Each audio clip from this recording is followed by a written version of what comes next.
সরকারি হোসেন শহীদ সোহরাওয়ার্দী কলেজ মাগুরায় অধ্যয়নরত একাদশ দ্বাদশ শ্রেণীর ব্যবসায় শিক্ষার শাখায় অধ্যয়নরত শিক্ষার্থীদেরকে হিসাব বিজ্ঞান অনলাইন ক্লাসে স্বাগত জানাচ্ছি। আমি অরূপ কুমার মজুমদার, প্রভাষক, হিসাব বিজ্ঞান বিভাগ, সরকারি হোসেন শহীদ সোহরাওয়ার্দী কলেজ মাগুরা। প্রিয় শিক্ষার্থীবৃন্দু, আজকের এই সেশনে উচ্চ মাধ্যমিক হিসাব বিজ্ঞান দ্বিতীয় পত্র অব্যবসায়ী প্রতিষ্ঠানের হিসাব রক্ষণ নিয়ে আলোচনা করব। নন প্রফিট অর্গানাইজেশন, অব্যবসায়ী প্রতিষ্ঠানটা কি? বলছে যে সমস্ত প্রতিষ্ঠান মুনাফা অর্জনের উদ্দেশ্যে পরিচালিত না হয়ে বরং সভ্য বা সদস্যদের কল্যাণ তথা সামগ্রিক সমাজের কল্যাণকর কার্যাবলীতে লিপ্ত থাকে তাকে অমুনাফাভোগী প্রতিষ্ঠান বা অব্যবসায়ী প্রতিষ্ঠান বলে। তাহলে কি দাঁড়ালো? যে সমস্ত প্রতিষ্ঠানের উদ্দেশ্য মুনাফা অর্জন নয়, বরঞ্চ সদস্যদের কল্যাণ এবং সামাজিক কল্যাণের জন্য কার্যক্রম পরিচালনা করাই যে প্রতিষ্ঠানের উদ্দেশ্য, সেটাকে আমরা বলি অব্যবসায়ী প্রতিষ্ঠান। তো অব্যবসায়ী প্রতিষ্ঠানের যে উদাহরণগুলো আছে, যেমন হচ্ছে স্কুল, কলেজ, বিশ্ববিদ্যালয়, ক্লাব, দাতব্য চিকিৎসালয়, লাইব্রেরি বা পাঠাগার, এই সমস্ত প্রতিষ্ঠানকে সাধারণত আমরা অব্যবসায়ী প্রতিষ্ঠান বলে থাকি। তাহলে অব্যবসায়ী প্রতিষ্ঠানের মূল উদ্দেশ্য হচ্ছে সদস্যদের কল্যাণ করা বা সমাজে সামগ্রিক কল্যাণ করা। অব্যবসায়ী প্রতিষ্ঠানের বৈশিষ্ট্য কি? বলছে সমাজ সেবা ও সদস্যদের কল্যাণের উদ্দেশ্যে পরিচালিত হয়। তাহলে অব্যবসায়ী প্রতিষ্ঠান পরিচালিত হয় কি উদ্দেশ্যে? একটা হচ্ছে সমাজের সেবা করা, রাষ্ট্রের সেবা করা, আর যে সমস্ত সদস্য থাকে অব্যবসায়ী প্রতিষ্ঠানে, যে সমস্ত সদস্য থাকে সেই সব সদস্যদের কল্যাণ করা, কল্যাণের উদ্দেশ্যে মূলত এটি পরিচালিত হয়। 2 নম্বর বলছে উদ্বৃত্ত সদস্যদের মধ্যে বন্টন করা হয় না। এই উদ্বৃত্ত বলতে অর্থ, টাকা পয়সা, অর্থাৎ যে টাকা পয়সা অব্যবসায়ী প্রতিষ্ঠানে থাকে, সেই প্রতিষ্ঠানের আয় এবং ব্যয় সংগঠিত হওয়ার পরে যে উদ্বৃত্ত থাকে, সেই উদ্বৃত্ত অর্থটা সদস্যদের ভিতরে বন্টন করা হয় না। যেটা কোম্পানির ক্ষেত্রে বন্টন করা হয়, অংশীদারি ব্যবসায়ের ক্ষেত্রে বন্টন করা হয়। অর্থাৎ যে সমস্ত কোম্পানির মালিক থাকে বা শেয়ার হোল্ডার থাকে, এবং অংশীদারি ব্যবসার ক্ষেত্রে যে সমস্ত অংশীদার থাকে, সেই অংশীদারদের মাঝে উদ্বৃত্ত লাভ বা ক্ষতি বন্টন করা হয়। কিন্তু অব্যবসায়ী প্রতিষ্ঠানের ক্ষেত্রে যদি কোনো অর্থ উদ্বৃত্ত থাকে, সেই উদ্বৃত্ত অর্থ সদস্যদের ভিতরে বন্টন করা হয় না। এটা পরবর্তীতে কাজে লাগানো হয়। বলছে সংস্থার অর্থায়ন প্রধানত অনুদানের মাধ্যমে হয়ে থাকে, অর্থাৎ অব্যবসায়ী প্রতিষ্ঠান পরিচালিত হয় সাধারণত ধনাঢ্য ব্যক্তি বা যেটাকে বলা হয় হচ্ছে দানবীর বা দয়ালু বা সমাজ সেবা করার কাজে যে সমস্ত ব্যক্তি নিজেদের অর্থ ব্যয় করে, সেই সমস্ত সম্পদ ব্যক্তিদের বা সরকারের বা বৈদেশিক কোনো সংস্থার অনুদানের থেকে টাকা পয়সাগুলো অনুদানের মাধ্যমে প্রাপ্ত হয়ে থাকে, এবং এই অনুদানের অর্থ দিয়েই মূলত প্রতিষ্ঠানটি পরিচালিত হয়। বলছে অলাভজনক সংস্থার পৃথক আইনি সত্তা বিদ্যমান থাকে। এটা কোম্পানি আমরা জানি, কোম্পানির যেমন একটি পৃথক ব্যক্তি সত্তা থাকে, এবং অব্যবসায়ী প্রতিষ্ঠানের একটি আইনি সত্তা বিদ্যমান থাকে। নির্বাচিত সদস্যরা প্রশাসন পরিচালনা করেন, অর্থাৎ অব্যবসায়ী প্রতিষ্ঠানের যে সমস্ত সদস্য থাকে, সদস্যদের ভোটে নির্বাচিত প্রতিনিধিরা মূলত প্রতিষ্ঠানটি পরিচালনা করে থাকে। অলাভজনক বা অব্যবসায়ী সংস্থা স্বেচ্ছাসেবীদের সক্রিয় সহায়তার উপর নির্ভরশীল। মূলত অব্যবসায়ী প্রতিষ্ঠানগুলো বা বিশেষ করে ক্লাব, সমিতি, তারপর হচ্ছে যে সমস্ত প্রতিষ্ঠান আছে, সাধারণত স্বেচ্ছাশ্রমের ভিত্তিতে তার সদস্যরা বা বিভিন্ন ব্যক্তি স্বেচ্ছাশ্রমের ভিত্তিতে কাজ করে থাকে। আমরা জানি রেড ক্রিসেন্ট সোসাইটি সারা পৃথিবীতে স্বেচ্ছাশ্রমের ভিত্তিতে তাদের কর্মী নিয়োগ প্রদান করে থাকে, এবং সেই তাদের স্বেচ্ছাশ্রমের ভিত্তিতেই মূলত প্রতিষ্ঠানের কার্যক্রমগুলো পরিচালিত হয়ে থাকে। ওকে, অর্থাৎ যে সমস্ত সেবামূলক কার্যক্রমগুলো অব্যবসায়ী প্রতিষ্ঠান গ্রহণ করে, সেই সমস্ত সেবামূলক কাজে যে সমস্ত ব্যক্তি অংশগ্রহণ করে সেগুলো তারা সাধারণত স্বেচ্ছায় অংশগ্রহণ করে, অর্থাৎ কোনো পারিশ্রমিকের আশায় কর্মীগুলো কাজ করে না। অব্যবসায়ী প্রতিষ্ঠানের আয়ের উৎস, এটা আমাদেরকে খুব গুরুত্ব দিয়ে খেয়াল করতে হবে।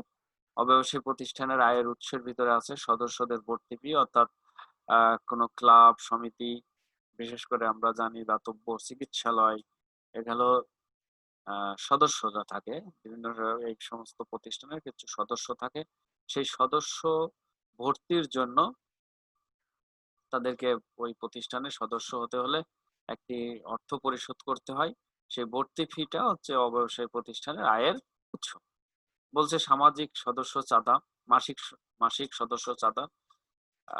আমরা জানি ক্লাব সমিতি বা যে কোনো প্রতিষ্ঠানেই অব্যবসায়ী প্রতিষ্ঠানে যে যারা সদস্য থাকে তাদের একটি নির্দিষ্ট মাসিক চাঁদা থাকে, তো সাবস্ক্রিপশন বলা হয় এটাকে মূলত। আজীবন সদস্য চাঁদা, আজীবন সদস্য চাঁদা বলতে মাসিক চাঁদা এবং আজীবন সদস্য চাঁদার ভিতরে একটু পার্থক্য হচ্ছে, কোনো ব্যক্তি ইচ্ছা করলে ওই প্রতিষ্ঠানের, অব্যবসায়ী প্রতিষ্ঠানের, কল্যাণকর প্রতিষ্ঠানের আজীবন সদস্য পদ লাভ করতে পারে। তো আজীবন সদস্য পদ লাভের জন্য কি করা হয়, লাইফ মেম্বারশিপের জন্য মূলত এককালীন একটু বড় মাপের অর্থ পরিশোধ করতে হয়।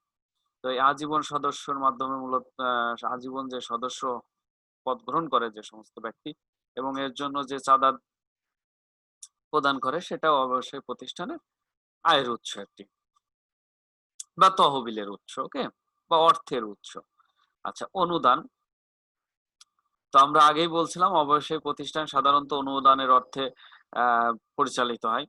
তো সদস্য ভর্তি ফি, মাসিক চাঁদা এবং আজীবন সদস্য চাঁদা, এগুলো আছে, কিন্তু মূলত বড় মানের বা বড় মাপের অর্থ ছাড়া তো প্রতিষ্ঠান চলতে পারে না। তো প্রতিষ্ঠানের মূল অর্থগুলো, মানে বড় উন্নয়নমূলক কাজ গুলো মূলত অনুদানের মাধ্যমে এসে থাকে। তো অনুদানটা সাধারণত কয়েকভাবে হয়ে থাকে, দুই ভাবে। একটা হচ্ছে প্রত্যাশিত নিয়মিত অনুদান, আর একটা হচ্ছে অনিয়মিত অনুদান। প্রত্যাশিত নিয়মিত অনুদান, এই জাতীয় অনুদান কোন নির্দিষ্ট ব্যক্তি বা প্রতিষ্ঠান হতে মোটামুটি নিয়মিত ভাবে পাওয়া যায়। অর্থাৎ এমন হতে পারে কোন ব্যক্তি নিয়মিত ভিত্তিতে তার একটি আয় থেকে বা তার সম্পত্তি থেকে কোন ক্লাব বা সমিতি বা কোন স্কুল কলেজকে নির্দিষ্ট ভাবে প্রতিনিয়ত অনুদান প্রদান করে যেতে পারে, ওকে। তো এগুলো হচ্ছে নিয়মিত অনুদান, অর্থাৎ তার কমিটমেন্ট থাকে, সে অঙ্গীকারবদ্ধ হয়, প্রতিষ্ঠানের পরিচালনা পরিষদকে এটি বলে থাকে যে সে নিয়মিতভাবে প্রতি মাসে বা বছরে একটি পরিমাণ অর্থ সে প্রদান করবে। তো অনুদানটা মূলত যে দাতা তার মর্জির উপরে বা তার ইচ্ছার উপরেই মূলত নির্ভর করে, তবে সে অঙ্গীকারবদ্ধ থাকে এবং সে নিয়মিতভাবে যদি প্রদান করে তাহলে সেটাকে আমরা বলছি প্রত্যাশিত নিয়মিত অনুদান। এবং এটি রাজস্ব ব্যয় নির্বাহের জন্য ব্যয় করা হয়ে থাকে। অর্থাৎ এই অনুদানটা যেটা প্রতিনিয়ত বা নিয়মিত অনুদান প্রাপ্তি হয়ে থাকে, সেই অনুদানটাকে আমরা রাজস্ব জাতীয় প্রাপ্তি বলে থাকি, এবং এটি রাজস্ব ব্যয় নির্বাহ করার জন্য, অর্থাৎ মুনাফা জাতীয় ব্যয় নির্বাহের ক্ষেত্রে ব্যয় করা হয়ে থাকে। আচ্ছা, অনিয়মিত অনুদান। এই অনিয়মিত অনুদান আবার বিভিন্ন ক্যাটাগরির হতে পারে, বলছে বিশেষ উদ্দেশ্য অনুদানে। তো বিশেষ উদ্দেশ্যে মূলত এরূপ অনুদানের অর্থদাতা, মানে যে ব্যক্তি এই অর্থ প্রদান করে, সে ব্যক্তি নির্দিষ্ট একটি খাত উল্লেখ করে প্রদান করে। অর্থাৎ অনুদান প্রদান করার সময় সে একটি নির্দিষ্ট খাত উল্লেখ করে এবং এই অর্থটি সেই খাতেই ব্যয় করতে হয়।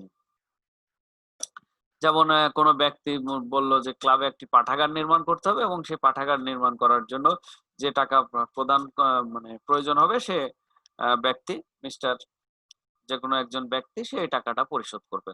তার মানে সে যদি বলে মানে উদ্দেশ্য, সে টাকা অর্থ বা অনুদান প্রদান করার সময় যদি বলে থাকে যে এই টাকাটা আমি পাঠাগার নির্মাণের জন্যই প্রদান করছি, তাহলে কিন্তু কি করতে হবে, সেক্ষেত্রে ওই টাকাটা ওই নির্দিষ্ট স্পেসিফিক উদ্দেশ্যেই ব্যয় করতে হবে, ওকে। আচ্ছা, নির্মাণ করার জন্য ব্যয়, পাঠাগার নির্মাণ করার জন্য ব্যয়, অনুদান বা বৃত্তি প্রদানের জন্য অনুদান। দেখা যায় অনেক সময় ক্লাবে ধনাঢ্য ব্যক্তিরা বলে যে ঠিক আছে, আমার নামে একটি বৃত্তি তহবিল গঠন করে তোমরা বৃত্তি প্রদান করবে। তাহলে এই অনুদানটা তখন ওই বৃত্তি প্রদান করার উদ্দেশ্যে ব্যয় করতে হবে। ওকে, বলছে উদ্দেশ্যবিহীন অনুদান, বলছে অনিয়মিত অনুদান, কিন্তু এরূপ অনুদানের অর্থ ব্যয়ের ক্ষেত্রে দাতার বিশেষ কোনো নির্দেশনা থাকে না। প্রতিষ্ঠান ব্যয়ের খাত নির্ধারণ করে থাকে। তাহলে একটি হলো বিশেষ উদ্দেশ্য অনুদান, এই ক্ষেত্রে যে দাতা তিনি নির্দিষ্ট উদ্দেশ্য উল্লেখ করে দেয় যে আমি এই উদ্দেশ্যে তোমাদেরকে ক্লাবকে বা সমিতিকে অর্থটা প্রদান করলাম। আর উদ্দেশ্যবিহীন বলছে তারা এককালীন কিছু টাকা প্রদান করে অনিয়মিত ভিত্তিতে, কিন্তু কোনো উদ্দেশ্য উল্লেখ করে না, এক্ষেত্রে প্রতিষ্ঠান ব্যয়ের খাত নির্ধারণ করে থাকে।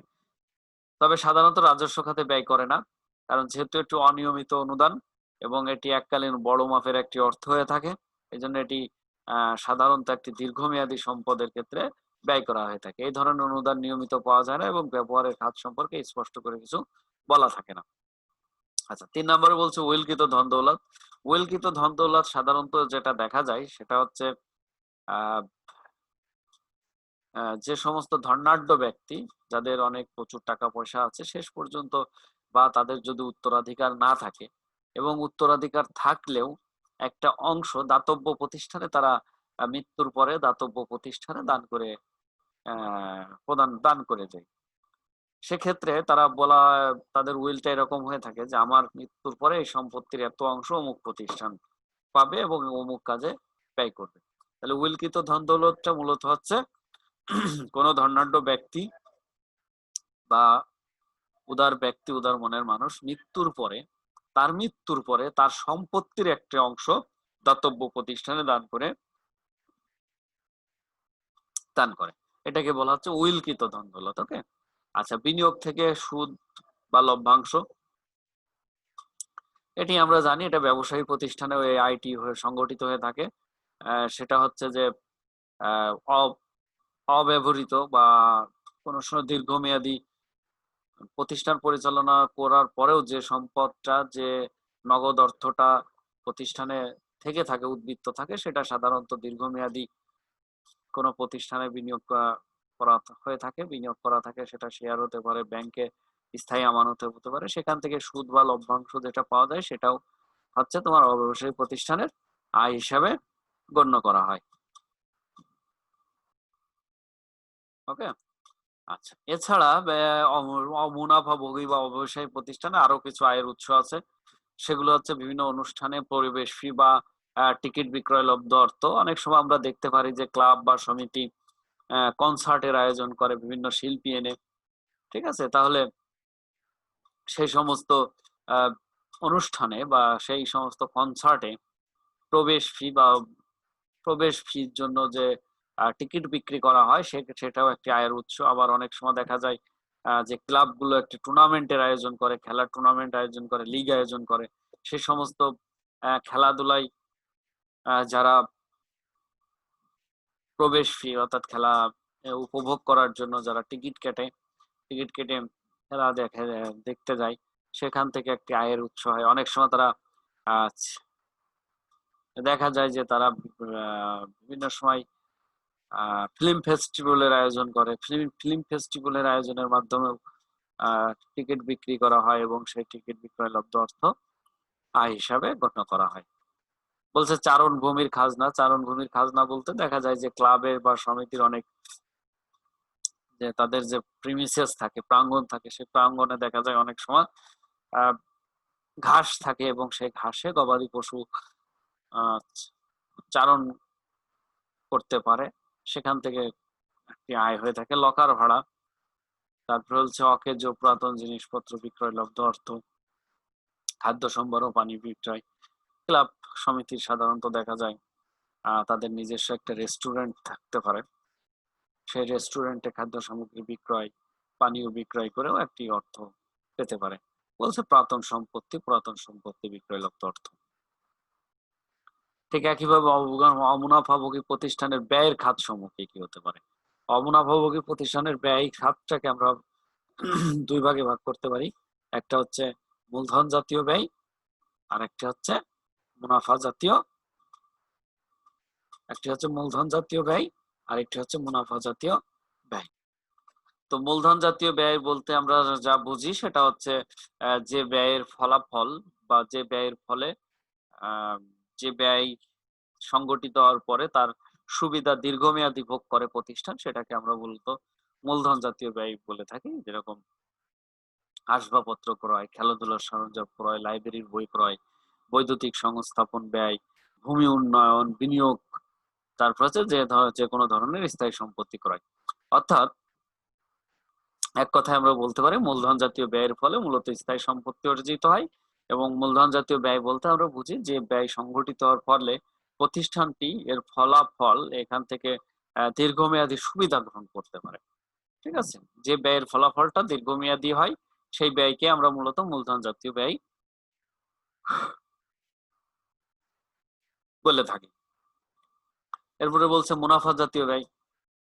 মুনাফা জাতীয় ব্যয়টা মূলত দৈনন্দিন যে কার্যক্রম পরিচালিত হয় প্রতিষ্ঠানে তার ফলে এটি সংগঠিত হয় এবং এই ব্যয়ের ফলাফল স্বল্পমেয়াদী। ওকে, ব্যয়টি সংগঠিত হয়ে যায়, অর্থাৎ স্বল্পমেয়াদী কাজের পারিশ্রমিক হিসেবে মূলত এই ব্যয়টি সংগঠিত হয়। যেরকম বেতন ও মজুরি, অর্থাৎ প্রতি মাসের কাজের ফলে কর্মকর্তাদেরকে বেতন দেওয়া হয়।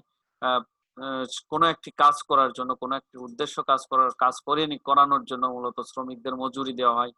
ওকে, ভাড়া, কর ও অভিকর। তার বলছে ছাপা ও মণিহারি, বিজ্ঞাপন, খেলাধুলা বাবদ ব্যয়, মেরামত ও নবায়ন। পরবর্তীতে বলছে খবরের কাগজ বিক্রয়, খবরের কাগজ ও সাময়িকী ক্রয়, সচিবের বেতন ও সম্মানে আপ্যায়ন বাবদ ব্যয়, সরি দুইবার হয়ে গেছে এটা। প্রাঙ্গণ, অবচয়, প্রাঙ্গণ কর, অবচয়, দান খয়রাত, বিবিধ ব্যয় ইত্যাদি। ওকে, তো মূলত মুনাফা জাতীয় ব্যয়টা মূলত প্রতিষ্ঠানটির দৈনন্দিন কার্যক্রম পরিচালনা করার জন্য ব্যয়টি সংগঠিত হয় এবং এই ব্যয়ের ফলাফল হচ্ছে স্বল্প মেয়াদী। তাহলে মূলধন জাতীয় ব্যয়ের ফলাফল হচ্ছে দীর্ঘমেয়াদী ভোগ করে, আর মুনাফা জাতীয় ব্যয়টা হচ্ছে স্বল্প মেয়াদী ফলাফল থাকে এবং এটি প্রতিষ্ঠানের দৈনন্দিন কার্যক্রম পরিচালনার জন্য এই ব্যয়টি সংগঠিত হয়। অমুনাফা প্রতিষ্ঠানে হিসাব রক্ষণ। আচ্ছা, যেহেতু যেহেতু মুনাফাভোগী প্রতিষ্ঠান বা ব্যবসায়ী প্রতিষ্ঠান এবং অব্যবসায়ী প্রতিষ্ঠানের ভিতরে প্রকৃতিগত পার্থক্য আছে। মুনাফাভোগী প্রতিষ্ঠানের মূল উদ্দেশ্য হচ্ছে মুনাফা অর্জন করা, আর অমুনাফাভোগী প্রতিষ্ঠানের মূল উদ্দেশ্য হচ্ছে সমাজ সেবা করা বা সদস্যদের কল্যাণ করা। ফলে এদের হিসাব প্রক্রিয়ায়ও কিছু পার্থক্য আছে। ঠিক আছে, কারণ হচ্ছে একটি কোম্পানি সেটা হচ্ছে কোম্পানি আইন দ্বারা গঠিত হয়ে থাকে এবং কোম্পানি আইনে বর্ণিত যে হিসাব প্রক্রিয়া আছে সেই প্রক্রিয়া যথাযথভাবে প্রয়োগ করে একটি কোম্পানি তাদের হিসাব সংরক্ষণ করতে বাধ্য। কিন্তু অব্যবসায়ী প্রতিষ্ঠানের হিসাব প্রক্রিয়া এরকম নিয়ে কোনো আইনগত কোনো বাধ্যবাধকতা বা নিয়ম নাই। কিন্তু যেহেতু একটি অব্যবসায়িক প্রতিষ্ঠান অন্যের অর্থে পরিচালিত হয়, সদস্যদের ভর্তি ফি, সদস্যদের চাঁদা, অন্যের নিকট থেকে প্রাপ্ত অনুদান অন্যের অর্থে পরিচালিত হয়, এই অর্থের যথাযথ ব্যবহার নিশ্চিত হচ্ছে কিনা এটি যাচাই করার জন্য এবং এই অর্থ নিশ্চিত করার জন্য যথাযথ ব্যবহার নিশ্চিত করার জন্য হিসাব প্রক্রিয়ায় স্বচ্ছতা জরুরি। হিসাব প্রক্রিয়া স্বচ্ছতা জরুরি, আবার ব্যবসায়ী প্রতিষ্ঠানের মতো কোনো আইন বা বিধিবদ্ধ কোনো আইন নাই। ফলে অব্যবসায়ী প্রতিষ্ঠানের হিসাব প্রক্রিয়া ব্যবসায়ী প্রতিষ্ঠান থেকে একটু আলাদা পরিলক্ষিত হয়। ঠিক আছে, তো অব্যবসায়ী প্রতিষ্ঠানে আমরা সাধারণত দেখতে পাই যে এই তিন ধরনের বিবরণী তারা প্রস্তুত করে। অব্যবসায়ী প্রতিষ্ঠানে সাধারণত দুটি হিসাব প্রস্তুত করা হয়, একটি বিবরণী প্রস্তুত করা হয়।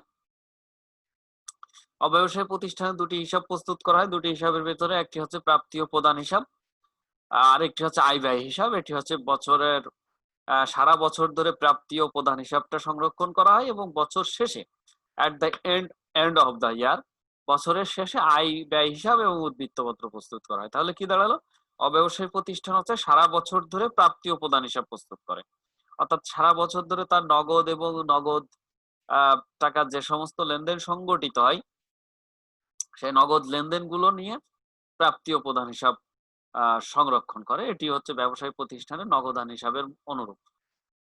তাহলে সারা বছর ধরে প্রাপ্তি ও প্রদান হিসাবে লিপিবদ্ধ করে থাকে এবং বছর শেষে at the end of the year, বছরের শেষে যে আয় ব্যয় হিসাব এবং উদ্বৃত্তপত্র প্রস্তুত করতে। হ্যাঁ, তাহলে আমরা একটু বিস্তারিত দেখতে পারি। বলছে অমুনাফা প্রাপ্তি ও প্রদান হিসাব। অমুনাফাভোগী প্রতিষ্ঠান কোনো নির্দিষ্ট সময় বিভিন্ন প্রকৃতির নগদ টাকা পয়সার আদান প্রদান সংক্রান্ত লেনদেন শ্রেণীবদ্ধ করে যে হিসাব প্রস্তুত করে তাকে প্রাপ্তি হিসাব, প্রাপ্তি প্রদান হিসাব বলে। রিসিপ্ট এন্ড পেমেন্ট অ্যাকাউন্ট, অর্থাৎ সারা বছর ধরে নির্দিষ্ট সময়ের বিভিন্ন প্রকৃতির ভিন্ন প্রকার নগদ প্রাপ্তি এবং নগদ আদান প্রদান, নগদ প্রাপ্তি, নগদ প্রদান যে শ্রেণীবদ্ধ করে লিপিবদ্ধ করে, এই শ্রেণীবদ্ধ করে লিপিবদ্ধ করে করা হয় এবং এটাকে মূলত প্রাপ্তি ও প্রদান হিসাব বলা হয়ে থাকে। বুঝছো? আচ্ছা, প্রাপ্তি ও প্রদান হিসাব নগদান বহির অনুরূপ। আগেই বলেছি যে ব্যবসায় প্রতিষ্ঠানে যে নগদান হিসাব বা নগদান বই সংরক্ষণ করে, প্রাপ্তি ও প্রদান হিসাবটা ঠিক একই রকম। অর্থাৎ নগদান বইয়ের ডেবিট দিকে যেরকম নগদ সকল প্রকার নগদ প্রাপ্তি, ক্রেডিট দিকে সকল প্রকার নগদ প্রদান লিপিবদ্ধ করা হয়, ঠিক একইভাবে প্রাপ্তি ও প্রদান হিসাবের ডেবিট পাশে সকল প্রকার নগদ প্রাপ্তি এবং ক্রেডিট পাশে সমস্ত প্রকার নগদ প্রদান লিপিবদ্ধ করা হয়। ঠিক আছে, এই হিসাবের সাহায্যে কোনো নির্দিষ্ট সময়ে অমুনাফাভোগী প্রতিষ্ঠানে হাতে নগদ এবং ব্যাংক জমার পরিমাণ জানা যায়। অর্থাৎ বছর শেষে বা হিসাবকাল শেষে প্রতিষ্ঠানের হাতে নগদ টাকা কত আছে বা ব্যাংকে কত টাকা জমা আছে সেটা এই হিসাবের মাধ্যমে আমরা জানতে পারি। প্রাপ্তি ও প্রদান হিসাবের বৈশিষ্ট্যের ভিতরে বলছে প্রাপ্তি ও প্রদান হিসাব হচ্ছে নগদান বইয়ের অনুরূপ।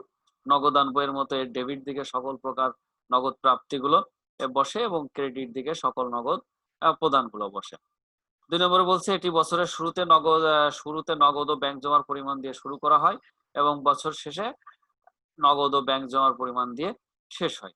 তাহলে প্রাপ্তি ও প্রদান হিসাব শুরু করতে হবে বছরের শুরুতে নগদ এবং ব্যাংকের যে উদ্বৃত্ত থাকবে সেটা দিয়ে, এবং সর্বশেষ শেষ হবে হচ্ছে বছর শেষে নগদ ও ব্যাংক জমার পরিমাণ কত আছে তাই। 3 নম্বর বলছে প্রাপ্তি ও প্রদান হিসাবের অন্তর্ভুক্তকৃত প্রাপ্তি ও প্রদান বিগত বছরের, বর্তমান বছরের এবং ভবিষ্যৎ বছরের জন্য হতে পারে। অর্থাৎ প্রাপ্তি ও প্রদানের প্রাপ্তি এবং প্রদান, এই প্রাপ্তি ও প্রদান বর্তমান বছরের প্রদান হতে পারে, বর্তমান বছরের প্রাপ্তি প্রদান হতে পারে, বিগত বছরের প্রাপ্তি ও প্রদান হতে পারে এবং ভবিষ্যৎ বছরের জন্য প্রাপ্তি ও প্রদান হতে পারে। অর্থাৎ সকল প্রকার নগদ প্রাপ্তি ও প্রদান এখানে লিপিবদ্ধ করা হয়। প্রাপ্তি ও প্রদান হিসাবের উদ্বৃত্ত আয় ব্যয় হিসাবে অন্তর্ভুক্ত করা হয় না। অর্থাৎ বছর শেষে যে প্রাপ্তি ও প্রদানের উদ্বৃত্ত থাকবে সেটা মূলত এটি নগদ টাকা এবং ব্যাংকে জমা, অর্থাৎ একটি সম্পত্তি। ফলে প্রাপ্তি ও প্রদানের যে উদ্বৃত্ত থাকবে সেটা আয় ব্যয় হিসাবে অন্তর্ভুক্ত হবে না, এটা সম্পত্তি হিসাবে উদ্বৃত্তপত্র অন্তর্ভুক্ত করতে হয়। তো প্রাপ্তি ও প্রদান হিসাবের মূলত একটি প্রোফর্মা দেওয়া আছে, অর্থাৎ এক পাশে হচ্ছে রিসিপ্ট মানে প্রাপ্তি বসবে আর এক পাশে হচ্ছে পেমেন্ট প্রদান বসবে। প্রাপ্তির ভিতরে কি কি আছে বলছে যে আমরা আগেই বলেছিলাম যে শুরু করতে হবে হচ্ছে ব্যালেন্স বিডি, অর্থাৎ হাতে নগদ এবং ব্যাংকে জমা, বছরের শুরুতে হাতে নগদ এবং ব্যাংকে জমা দিয়ে শুরু হবে। তার পরবর্তীতে বসবে হচ্ছে সকল প্রকার নগদ প্রাপ্তি। সকল প্রকার নগদ প্রাপ্তি সেটা হচ্ছে মূলধন জাতীয় প্রাপ্তি এবং মুনাফা জাতীয় প্রাপ্তি, দুটি প্রকার সকল প্রকার প্রাপ্তিগুলো বসবে। প্রাপ্তির ভিতরে আছে চাঁদা প্রাপ্তি, সেটা হচ্ছে চলতি বছরের চাঁদা হতে পারে, বিগত বছরের চাঁদা হতে পারে বা অগ্রিম চাঁদা হতে পারে। আচ্ছা, ভর্তি ফি, নিয়মিত সদস্য ভর্তি ফি, তারপরে আজীবন সদস্য চাঁদা, বলছে অনুদান, ডোনেশন, পুরাতন খবরের কাগজ বিক্রয়, পুরাতন আসবাবপত্র বিক্রয় লব্ধ অর্থ, রেস্টুরেন্ট হতে প্রাপ্তি, ঘাস বিক্রয়, হল ভাড়া, লকার ভাড়া ইত্যাদি। ঠিক একইভাবে প্রদানের দিকে বসবে অফিস খরচ, তারপরে হচ্ছে ভিত্তি রক্ষণাবেক্ষণ, হ্যাঁ, অফিস খরচ, গ্রাউন্ড রক্ষণাবেক্ষণ, নাটকের ব্যয়, সংবাদপত্র, সাময়িকী, বই কেনা, আসবাবপত্র ক্রয় কেনা ইত্যাদি কেনা, মানে এটা হচ্ছে খেলাধুলার সামগ্রী ক্রয়, বিনিয়োগ, মুদ্রণ, স্টেশনারি, প্লেট, ক্যাটারিং ইত্যাদি, রেস্তোরাঁ কেনাকাটা। তার পরবর্তীতে বসবে হচ্ছে সর্বশেষ বসবে হচ্ছে ভারসাম্য বিডি মানে ব্যালেন্স বিডি সমাপনী উদ্বৃত্ত, হাতে নগদ এবং ব্যাংকে জমার সমাপনী উদ্বৃত্ত অন্তর্ভুক্ত হবে। এবার আসি আয় ব্যয় হিসাব। আয় ব্যয় হিসাবটা কি? আয় ব্যয় হিসাবটা হচ্ছে মূলত ব্যবসায়ী প্রতিষ্ঠানের যেটা আমাদের ক্রয় বিক্রয় বা লাভ ক্ষতি হিসাব বা আয় বিবরণী, ঠিক একই অনুরূপ। আয় ব্যয় হিসাবটা মূলত হচ্ছে ব্যবসায়ী প্রতিষ্ঠানের যে লাভ লোকসান হিসাব, ক্রয় বিক্রয় ও লাভ লোকসান হিসাব বা আয় বিবরণী, সেটার অনুরূপ।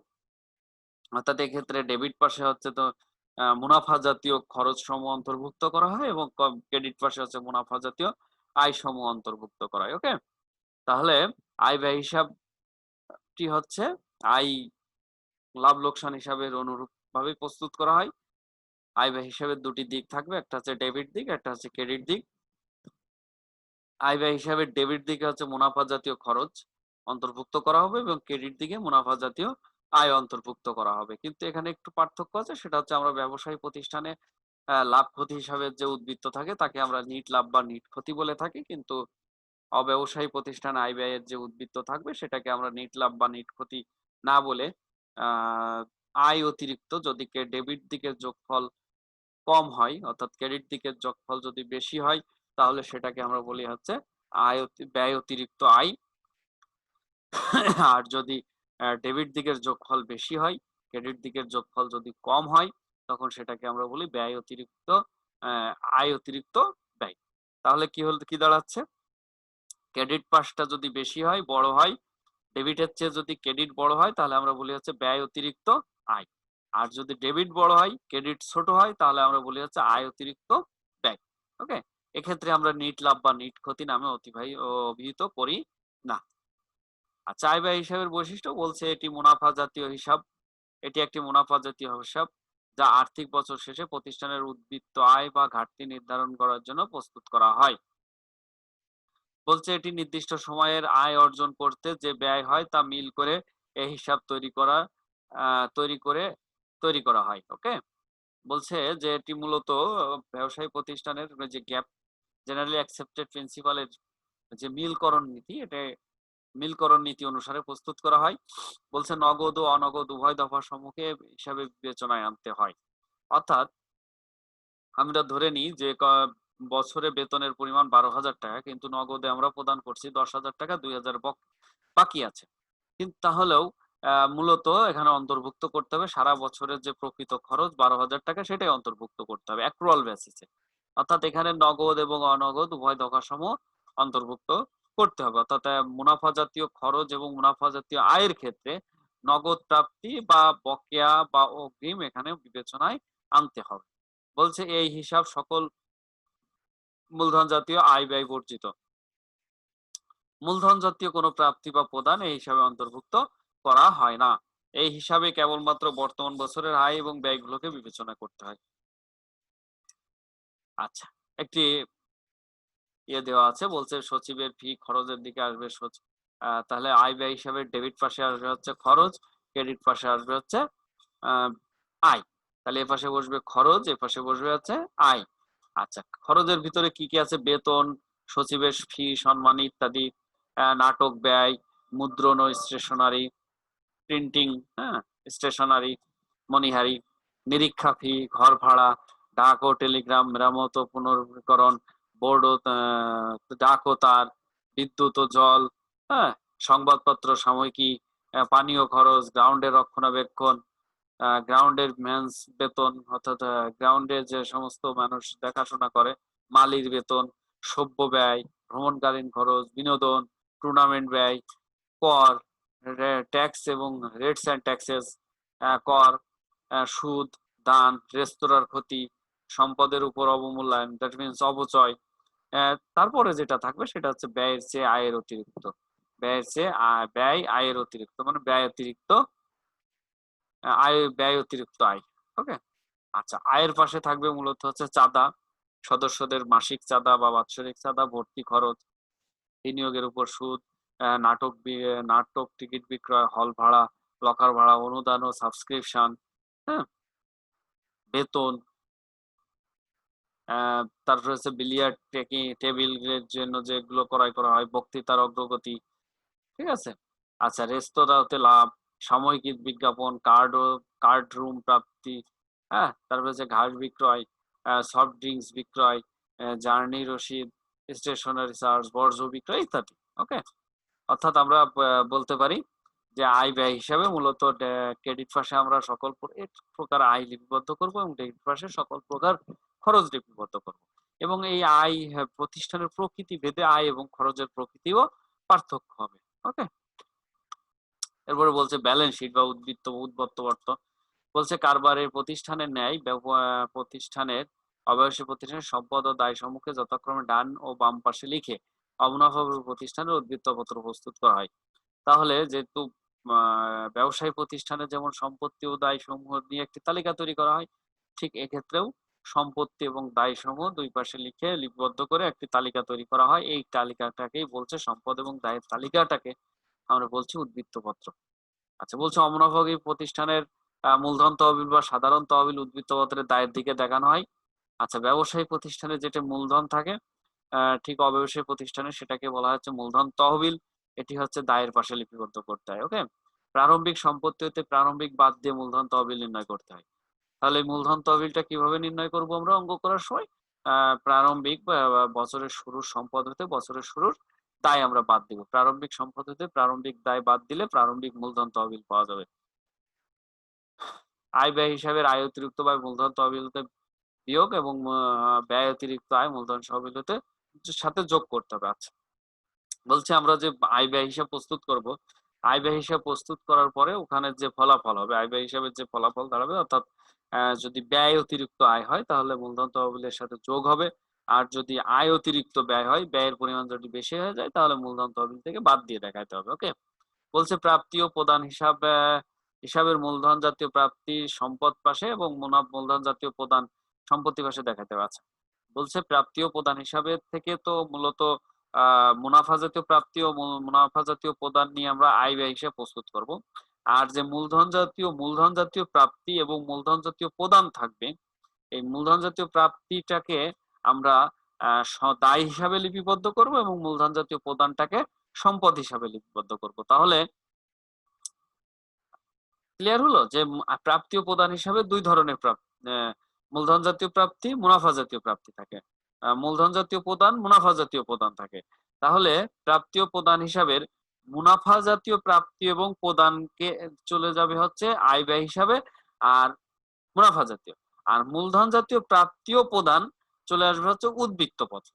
এখন প্রাপ্তি মূলধন জাতীয় প্রাপ্তিটাকে দায় হিসাবে গণ্য করতে হবে আর মূলধন জাতীয় প্রদানটাকে সম্পত্তি হিসাবে গণ্য করতে হবে।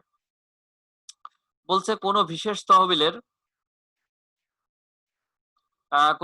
তহবিলের আয় ও ব্যয় উক্ত তহবিলের সাথে সমন্বয় করে উদ্বৃত্তপত্রের দায় পাশে লিপিবদ্ধ করতে হবে। বিশেষ তহবিলের আয় এবং ব্যয় সাধারণ আয় ব্যয় হিসাবে দেখানো যাবে না। আচ্ছা, বিশেষ তহবিল বলছে যে নির্দিষ্ট কোনো উদ্দেশ্য নিয়ে যদি কোনো তহবিল গঠন করা হয় এবং ওই তহবিলে যদি কোনো বিশেষ উদ্দেশ্যে যদি প্রাপ্তি সংগঠিত হয় এবং ওখান থেকে যদি কোনো ব্যয় হয় তাহলে ওই বিশেষ তহবিলের মাধ্যমে লিপিবদ্ধ করতে হবে। ওকে, যেরকম যদি কোনো বৃত্তি তহবিল থাকে, এই বৃত্তি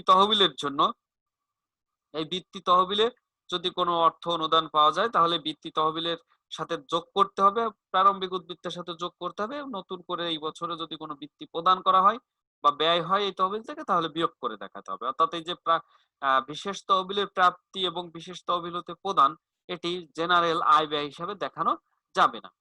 বিশেষ তহবিলের প্রাপ্তি প্রারম্ভিক উদ্বৃত্তের সাথে যোগ, বিশেষ তহবিল থেকে প্রদান প্রারম্ভিক উদ্বৃত্ত বাদ দিয়ে ক্লোজিং উদ্বৃত্তটাকে দায় হিসাবে দেখাইতে হবে। ওকে, আচ্ছা, বলছে প্রাপ্তি ও প্রদান হিসাবের সমাপনী নগদ ও ব্যাংক জমার জের উদ্বৃত্তপত্রে সম্পত্তি পাশে দেখাইতে হবে। ওকে, বলছে সম্পত্তির অবচয় উদ্বৃত্তপত্রের সম্পত্তি পাশে সম্পত্তি থেকে বাদ দিয়ে নিট মূল্যে দেখাইতে হবে। যাবতীয় বকেয়া খরচ উদ্বৃত্তপত্রের দায়ের দিকে, অর্থাৎ খরচ যদি বকেয়া থাকে তাহলে দায় হিসাবে গণ্য করতে হবে। আর প্রাপ্য আয় অর্থাৎ আয় যদি অনাদায়ী থাকে তাহলে সম্পত্তি হিসাবে গণ্য করতে হবে। বলছে যাবতীয় অগ্রিম আয় অ্যাডভান্স, যদি কোনো আয় অগ্রিম পেয়ে থাকি, যেরকম চাঁদা সাধারণত আমরা অগ্রিম পেয়ে থাকতে পারি, অগ্রিম আয়টাকে দায় হিসাবে দেখাইতে হবে এবং অগ্রিম খরচটাকে সম্পদ হিসাবে গণ্য করতে হবে। ওকে, এগুলো ব্যবসায়ী প্রতিষ্ঠানের মতোই। আচ্ছা, আমরা একটি উদ্বৃত্ত পত্রের প্রো ফর্মা আমরা এখানে একটু দেখি। সম্পত্তি পাশে ভবন বা বিল্ডিং, মেশিন, বলছে খেলাধুলার সামগ্রী, বই, আসবাবপত্র, রেস্তোরাঁর স্টক, প্রতিশ্রুতি নোটের বিনিয়োগ, বলছে প্রমিজরি নোট আর কি, যেটা ইংরেজিতে আমরা বলি। সরকারি সিকিউরিটিজ ক্রয়, বিলিয়ার্ড টেবিল, একটি সম্পত্তি, এটা ক্রিয়া সামগ্রী, খেলাধুলার সামগ্রীর ভিতর পড়ে। বৈদ্যুতিক ইনস্টলেশন, মানে বৈদ্যুতিক সংস্থাপন, সমস্ত উন্নয়ন ব্যয়, ডেভেলপমেন্ট কস্ট কে সম্পদ হিসাবে গণ্য করতে হবে। প্রিপেড খরচ, অর্থাৎ কোনো খরচ যদি আমরা অগ্রিম পরিশোধ করে থাকি। জমায়, হ্যাঁ? তারপর বলছে নগদ, হাতে নগদ এবং ব্যাংকে জমা। এটাকে সম্পদ হিসাবে গণ্য করতে হবে। আচ্ছা, বলছে মূলধন তহবিল। মূলধন তহবিলের সাথে যোগ করতে হবে অনুদান, লাইফ মেম্বার ফি, হ্যাঁ? কর্পোরেট এবং ব্যয় অতিরিক্ত আয় যদি থাকে সেটাও আমরা যোগ করে দেখাবো। আচ্ছা, বিশেষ তহবিলের ক্ষেত্রে আমরা বলছিলাম নতুন যদি কোনো প্রাপ্তি হয় তাহলে যোগ করে দেখাইতে হবে। যদি কোনো এই তহবিল থেকে খরচ হয়ে যায় তাহলে সেটাকে খরচ মাইনাস করে দেখাইতে হবে। বলছে আগাম প্রাপ্তি, অর্থাৎ আয়ের ক্ষেত্রে অগ্রিম প্রাপ্তি খরচ দায় হিসাবে দেখাইতে হবে। যদি কোনো খরচ বকেয়া থাকে তাহলে আমরা দায় হিসাবে দেখাবো। ওকে? আচ্ছা, এখানে 2014 সালে শিক্ষার্থী ক্লাব, অর্থাৎ একটি ক্লাবের নাম, সেটা হচ্ছে শিক্ষার্থী ক্লাব। শিক্ষার্থী ক্লাবের জন্য একটি প্রাপ্তি ও প্রদান হিসাব দেওয়া আছে। এখানে আমরা একটি অঙ্ক দেখবো, মূলত এটা একটি। আচ্ছা, এখানে প্রারম্ভিক ব্যালেন্স হচ্ছে 18,400। বলছে চাঁদা 2013 সালের চাঁদা পাওয়া গেছে 600 টাকা, 2014 সালের চাঁদা পাওয়া গেছে 22,000 টাকা, 2015 সালের হচ্ছে 1,400 টাকা। ওকে? তাহলে চাঁদা প্রাপ্তির ভিতরে আছে হচ্ছে 2013 সালের চাঁদা আছে, 14 সালের আছে, 15 সালের চাঁদা আছে। ওকে? আচ্ছা, বলছে অনুদান মূলধন হিসাবে 50%। এই যে অনুদান আছে হচ্ছে 15,000 টাকা, এই 15,000 টাকা মূলধন রূপে গণ্য করতে হবে হচ্ছে মূলত 50%, অর্থাৎ 7,500 টাকা। বিনিয়োগের উপর সুদ পাওয়া গেছে হচ্ছে 1500 টাকা। হল ভাড়া পাওয়া গেছে 700 টাকা। টেলিফোন বিল হচ্ছে 425 টাকা প্রদান করা হয়েছে। ভর্তি ফি মূলধন হিসাবে গণ্য করতে হবে হচ্ছে 25%। আর বিশেষ তহবিলের জন্য প্রাপ্তি আছে 2,000 টাকা এই বছরে। ওকে? আচ্ছা, বেতনের ক্ষেত্রে বলা আছে, বেতন প্রদানের ক্ষেত্রে বলছে বেতন প্রদান করা হয়েছে এবছর 12,000 টাকা। গ্রন্থাগার মানে বই ক্রয় করা হয়েছে 20,000 টাকা। মুদ্রণ ও স্টেশনারির জন্য ব্যয় করা হয়েছে 600 টাকা। আসবাবপত্র ক্রয় করা হয়েছে 1,000 টাকার। বিদ্যুতের জন্য ব্যয় করা হয়েছে 1500 টাকা। টেলিফোন ব্যয় করা হয়েছে হচ্ছে 300 টাকা। ভাড়া ও কর হচ্ছে 1800 টাকা। বিশেষ তহবিলের থেকে ব্যয়, এই যে বিশেষ তহবিলে প্রাপ্তি 2,000 টাকা আর বিশেষ তহবিলে ব্যয় করা হয়েছে 1800 টাকা। আচ্ছা, ভাড়া ও কর হচ্ছে 1800 টাকা, বিশেষ তহবিলে ব্যয় হচ্ছে 1200 টাকা। আচ্ছা, বিজ্ঞাপন বাবদ ব্যয় হয়েছে 35 টাকা, বীমা প্রিমিয়াম 40 টাকা, সভ্য ব্যয় হচ্ছে সভা ব্যয়, অর্থাৎ কোন সভা করতে ব্যয় হয়েছে 100 টাকা। হাতে নগদ আছে 1800 টাকা, আর হচ্ছে ব্যাংকে জমা আছে 36,000 টাকা। ওকে? ব্যাংকে জমা আছে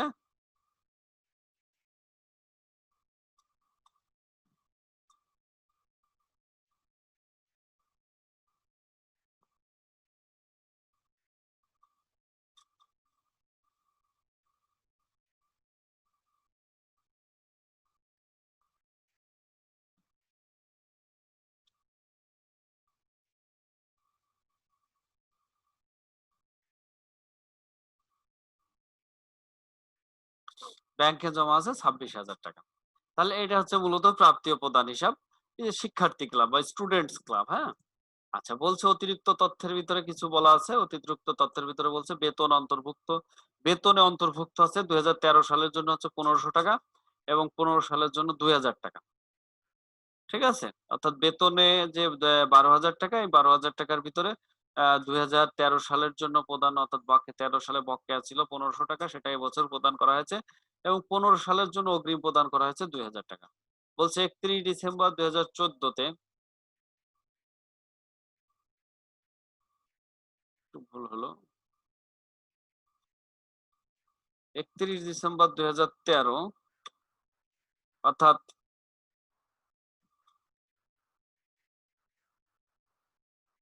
ঠিক আগের বছরে, অর্থাৎ আগের বছরের শেষ তারিখে অব্যবহৃত সম্পত্তি ছিল হচ্ছে, চাঁদা ছিল হচ্ছে 3,000 টাকা, বকেয়া চাঁদা, ব্যাংকের সুদ 2,500 টাকা, বকেয়া ভাড়া ও কর, প্রিন্টিং, সরি 14, ঠিক আছে।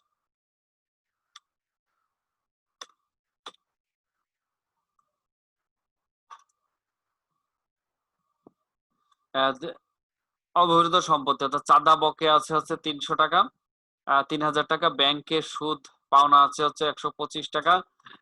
বকেয়া ভাড়া ও কর হচ্ছে আমরা দায় পরিশোধ করতে পারি নাই 600 টাকা। প্রিন্টিং দায় আছে হচ্ছে প্রিন্টিং বাবদ বকেয়া আছে হচ্ছে 200 টাকা, নিরীক্ষা ফি বাবদ বকেয়া আছে 400 টাকা। তাহলে সম্পত্তি হচ্ছে 3000 টাকা, এটা হচ্ছে ক্লোজিং সম্পত্তি 3000 টাকা বকেয়া, ব্যাংকের সুদ পাওয়া যাবে 2500 টাকা। আর দায়ের ভিতরে অর্থাৎ বকেয়া আছে, খরচ বকেয়া আছে হচ্ছে 600 টাকা, ভাড়া ও কর প্রিন্টিং হচ্ছে বাবদ হচ্ছে 200 টাকা, নিরীক্ষা ফি বাবদ হচ্ছে 400 টাকা। ঠিক আছে। আর বলছে গ্রন্থাগারের 1 জানুয়ারি তারিখে সম্পত্তি ছিল হচ্ছে 4% সরকারের প্রতিশ্রুতি নোট 50,000 টাকা, গ্রন্থাগারের বই হচ্ছে 25,000 টাকা, আর আসবাবপত্র হচ্ছে 5,000 টাকা। ওকে। আচ্ছা, বিশেষ তহবিলের ক্রেডিট উদ্বৃত্ত হচ্ছে বছরের শুরুতে হচ্ছে 2500 টাকা, আসবাবপত্রের উপর 5%, গ্রন্থাগারের উপর 10% অবচয় ধরতে হবে। ওকে। আচ্ছা, একটু আমরা দেখি তাহলে। মূলত হচ্ছে প্রারম্ভিক তহবিল প্রথমে আমাদেরকে নির্ণয় করে নিতে হবে। এটা অব্যবসায়ী প্রতিষ্ঠানের যখন অঙ্ক করব তখন আমরা শুরুতে যে কাজটা করব সেটা হচ্ছে প্রারম্ভিক মূলধন তহবিল নির্ণয় করে নিতে হবে। তো প্রারম্ভিক তহবিল নির্ণয় করতে গেলে আমাদের প্রথমে যে কাজটা করতে হবে, প্রাপ্তি ও প্রদান হিসাবে যে ওপেনিং ব্যালেন্স আছে সেটা দিয়ে শুরু করতে হবে, 18,400, এটা সম্পত্তি পাশে। ওকে। আচ্ছা, তারপর হচ্ছে বছরের শুরুতে যে সম্পদ থাকবে আরো যেটা, সেগুলো হচ্ছে অন্তর্ভুক্ত করতে হবে। যেটা চাঁদা 600 টাকা এই বছরে পাওয়া গেছে, তার মানে হচ্ছে বিগত বছরে এটি বকেয়া ছিল, অনাদায় ছিল, তাহলে এটা হচ্ছে চাঁদা হিসাবে, সম্পদ হিসাবে দেখাইতে হবে। ওকে। এই যে 600 টাকা আমরা দেখলাম। আচ্ছা, এখানে সম্পত্তি পয়লা বৈশাখ বছরের শুরুতে সম্পত্তির ভিতরে বলা আছে সরকারের প্রমিজরি নোট হচ্ছে 50,000 টাকা, গ্রন্থাগারের বই আছে হচ্ছে 25,000 টাকা, এবং আসবাবপত্র 5,000 টাকা, সেগুলো অন্তর্ভুক্ত করতে হবে। প্রমিজরি নোট, গ্রন্থাগারের বই, আর হচ্ছে আসবাবপত্র 5,000 টাকা। এই হচ্ছে প্রারম্ভিক সম্পদ 99,000 টাকা। আচ্ছা, বিশেষ তহবিলের ক্রেডিট উদ্বৃত্ত এখানে বলা আছে হচ্ছে 2500 টাকা, আমরা দায় হিসেবে অন্তর্ভুক্ত করলাম। আর এখানে বলা আছে হচ্ছে অন্তত 13 সালের 1500 টাকা বেতন এই বছর আমরা প্রদান করছি, তার মানে বিগত বছরে খরচ বকেয়া ছিল, তার মানে এই 1500 টাকা আমাদের দায় ছিল। তাহলে এটা হচ্ছে 99,000 টাকা হচ্ছে সম্পদ, আর 2500 টাকা হচ্ছে প্রারম্ভিক তহবিল, আর 1500 টাকা হচ্ছে দায়। তাহলে এই হচ্ছে মূলত হচ্ছে 4,000 টাকা। এই 4,000 টাকা আহ দায় ছিল, আর 99,000 টাকা সম্পদ ছিল। 99 থেকে 4,000 বাদ দিলে 95,000 টাকা হচ্ছে আমাদের প্রারম্ভিক মূলধন তহবিল। ওকে। আচ্ছা, এবার হচ্ছে আমরা দেখবো আয় ব্যয় হিসাব কিভাবে প্রস্তুত করতে হবে। আগেই বলেছি আয় ব্যয় হিসাবের ক্রেডিট পাশে হচ্ছে সকল প্রকার আয়, অর্থাৎ মুনাফা জাতীয় আয়, এবং ডেবিট পাশে মুনাফা জাতীয় খরচ অন্তর্ভুক্ত করতে হবে। ওকে। আচ্ছা, প্রাপ্য চাঁদার ভিতরে চাঁদার ভিতরে আমাদের এখানে বলা আছে 2014 সালের চাঁদা হচ্ছে 22,000 টাকা, আর সমন্বয়ে বলা আছে 3,000 টাকা এখনো অনাদায়ী আছে। ওকে। তাহলে চাঁদার সাথে প্রাপ্য 3,000 টাকা যোগ করলে 22,000 আমরা পেয়েছিলাম হচ্ছে প্রাপ্তি ও প্রদান হিসাবে, আর 3,000 টাকা বকেয়া আছে চলতি বছরের অনাদায়ী হিসাবে, যোগ করে 25,000 টাকা এই বছরের মোট চাঁদা। মোট চাঁদাটাকেই আমরা অ্যাক্রুয়াল বেসিসে বকেয়া ভিত্তিতে আয় হিসাবে গণ্য করলাম। আচ্ছা, অনুদানের ক্ষেত্রে বলা আছে অনুদান হচ্ছে 15,000 টাকা পাওয়া গেছে, তার 50% হচ্ছে মূলধন হিসেবে গণ্য করতে হবে, আর 50% মুনাফা। তাহলে 15,000-এর 50% 7,500 টাকা। ওকে। বিনিয়োগের সুদ পাওয়া গেছে হচ্ছে 1,500 টাকা এবছরে। বিনিয়োগের সুদ পাওয়া গেছে হচ্ছে 1,500 টাকা। এটা এখন আহ দেখা যাচ্ছে 4% সরকারের প্রতিশ্রুতি নোট আছে হচ্ছে 50,000 টাকা। এই 50,000 টাকা 4% করলে হচ্ছে মূলত 2,000 টাকা। তাহলে বিনিয়োগে সুদ পাওয়ার কথা ছিল আমাদের 2,000 টাকা, কিন্তু পাওয়া গেছে 1,500 টাকা, 500 টাকা অনাদায়ী আছে। ওকে। আচ্ছা, বলছে হল ভাড়া এটা 700 টাকা ওখানে বলা আছে, টেলিফোন প্রাপ্তি 425 টাকা, ভর্তি ফি 75%, 25% মূলধন হিসেবে গণ্য করতে বলছে, 75%, 3,000-এর 75%, 2,250 টাকা। ব্যাংক সুদ যেটা আমাদের বলা আছে অনাদায়ী আছে, সেটা হচ্ছে 125 টাকা চলতি বছরের আয়। ঠিক একইভাবে খরচের ভিতরে বেতন 12,000 টাকা, 12,000 টাকা বিগত বছরের বেতন প্রদান করছে, এই বছরে 1,500 টাকা।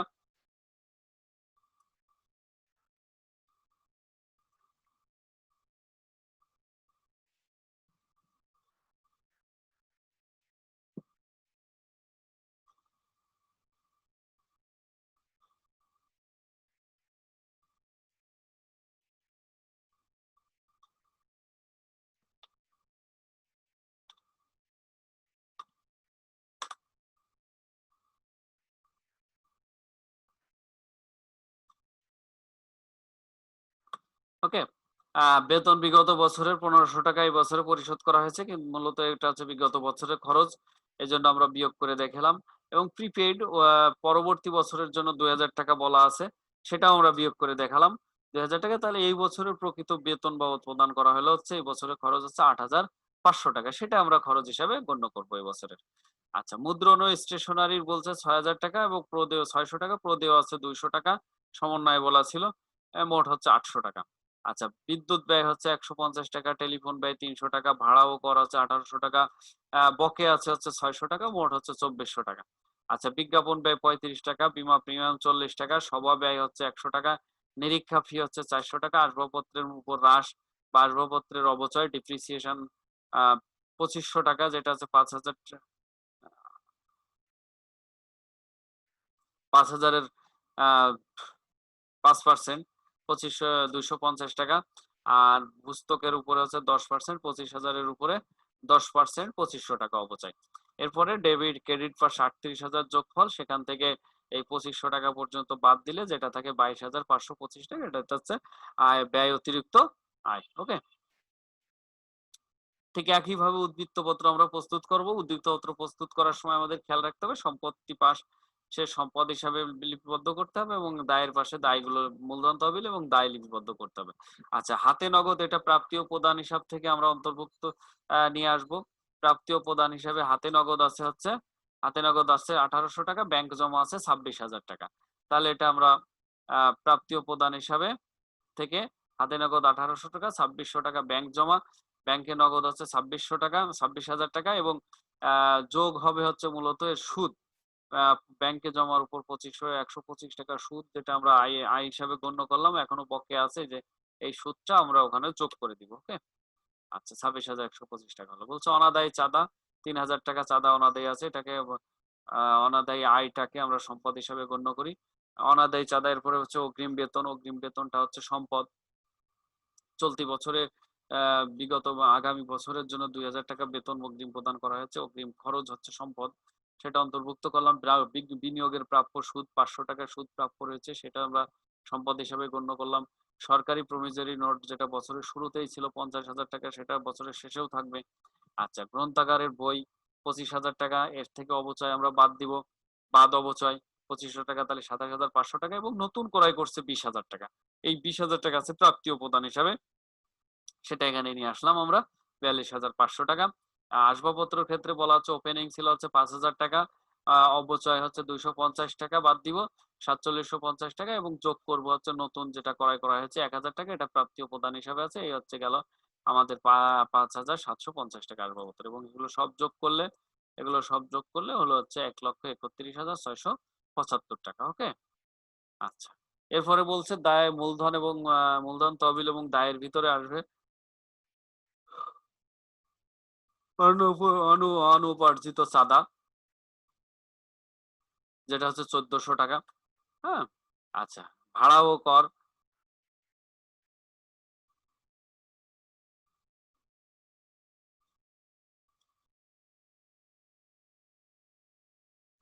ভাড়া ও কর বকেয়া আছে হচ্ছে 600 টাকা, প্রিন্টিং প্রাপ্য আছে 200 টাকা, অডিট প্রদানযোগ্য হচ্ছে 400 টাকা, বিশেষ তহবিল আছে হচ্ছে ওপেনিং ব্যালেন্স হচ্ছে 2500 টাকা, এখানে প্রাপ্তি হয়েছিল প্রাপ্তি ও প্রদান হিসাবে, যেটা আমরা দেখলাম 2000 টাকা, আর এই বছর এখান থেকে প্রদান করা হয়েছে 1200 টাকা।